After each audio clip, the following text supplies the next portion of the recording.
Les vrais écologistes,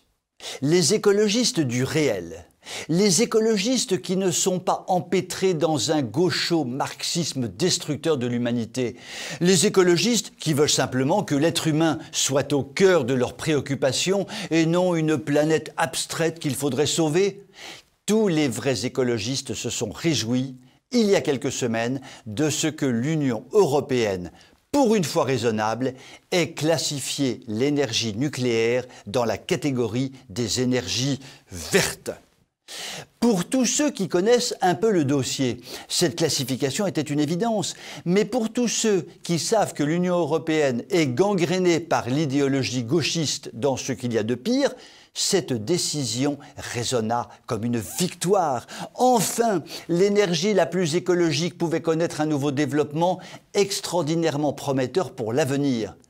Oui, mais c'était sans compter sur le poids des lobbies d'extrême gauche anti-écologiques qui préfèrent 1000 fois le modèle allemand qui consiste à couvrir toute l'Allemagne de centrales électriques fonctionnant au charbon, centrales horriblement polluantes pour l'Allemagne mais aussi pour ses voisins dont la France, plutôt que de développer ou plutôt de redévelopper l'énergie électrique la moins polluante au monde, à savoir l'énergie nucléaire. Ainsi, 2 rapports parlementaires concoctés par l'Union exigent que soit sortie l'énergie nucléaire de la liste des énergies non polluantes, des énergies dites vertes. Une nouvelle fois est apparue l'extraordinaire nocivité des élites technocratiques européennes, totalement soumises au lobby écolo-bobo-gauchiste, dont la capacité de nuisance est tout à fait extraordinaire, puisqu'elle peut aboutir à la réduction drastique,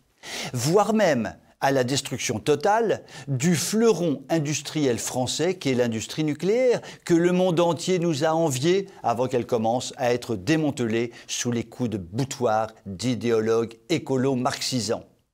Ces 2 rapports parlementaires ont évidemment provoqué une explosion de joie chez les écolo-bobos qui ont immédiatement inondé les médias européens de cette excellente nouvelle. Bien sûr, il ne s'agit que de rapports parlementaires, mais ceux-ci ont pour but d'éclairer, entre guillemets, les députés qui voteront en juillet sur cette affaire. En tout état de cause, la gauche européenne, soutenue sur ce dossier par une Allemagne particulièrement nocive, qui entend imposer sa nuisance écologique à l'Europe tout entière, révèle par cette affaire qu'elle entend avant tout sauver la planète, et notamment le moustique rouge du Haut-Tibet oriental, mais qu'elle n'entend pas du tout sauver les hommes, qui continueront de s'empoisonner et de mourir par la grâce de la pollution engendrée par la multiplication des usines au charbon de l'Allemagne.